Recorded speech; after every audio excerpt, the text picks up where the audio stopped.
Let's start with what you know about these new DHS guidelines. What has been communicated to you and your fellow officials about what will be expected of them?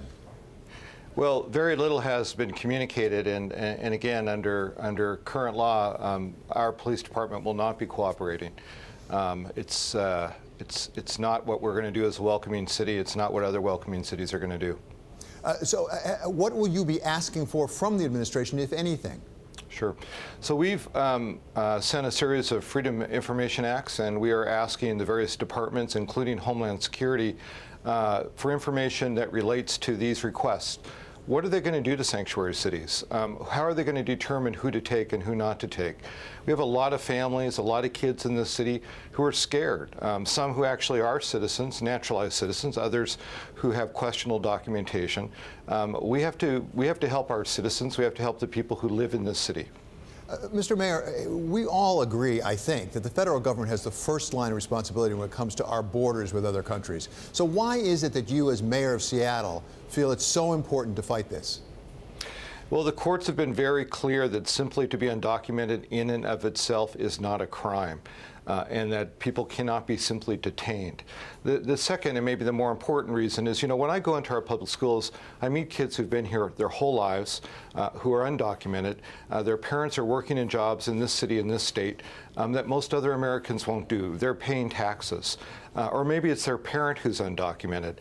Are we really going to rip families apart? Are we really going to build a bunch of detention centers and detain these people? I mean, this is what happened in this city during the Second World War, when the Japanese American community was ripped out of this city and sent to detention camps. This is not going in a good direction. So you mentioned, Mr. Mayor, taxes, paying taxes. Have you had people pencil out for you what the economic effects on Seattle would be if, in fact, let's assume the most extreme case, all undocumented workers left the city? Well, I think it would have a negative impact on us, but I think it would have a negative impact on agricultural businesses in the West, throughout the West. I don't think we would be able to produce the apples and wheat and cherry and wines that we do in California and Oregon and Washington without some of the individuals who are here. And the fact that we've never dealt with sensible immigration reform is really the issue here. So, Mr. Mayor, the president in the past has spoken out fairly strongly about how he would treat people who tried to take sanctuary in cities. He said, we'll just cut off federal funds. Fine. They don't want to play with us, we won't play with them. Have you taken that into account? We have. And again, going to the Constitution itself, you simply cannot use funding as a punitive measure, and it has to be connected to something that you're trying to do. So perhaps the federal government could cut our funding for police, but not on transportation.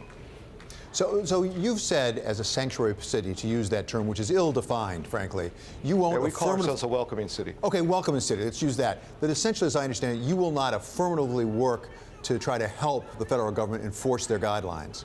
But on the other hand, if they come into your city, you will not resist their efforts to enforce the law, right? Absolutely not. I mean, we are only going to act under the rule of law. We are not required under law to use our police force to assist them. We also have no legal right to prevent them from enforcing federal law. Have you tried to persuade them at the Department of Homeland Security to change the regulation, to ameliorate it around the edges, make it somewhat more palatable to you? We've basically had radio silence from this new administration. Mr. Mayor, as you go forward, is it really conceivable you could bring a lawsuit against the federal government? Is that in the cards? Absolutely. I mean, if we don't get the information that we're asking for, we will consider legal action. And as you know, cities across this country are in conversations with other cities about what we will do as far as suing the federal government.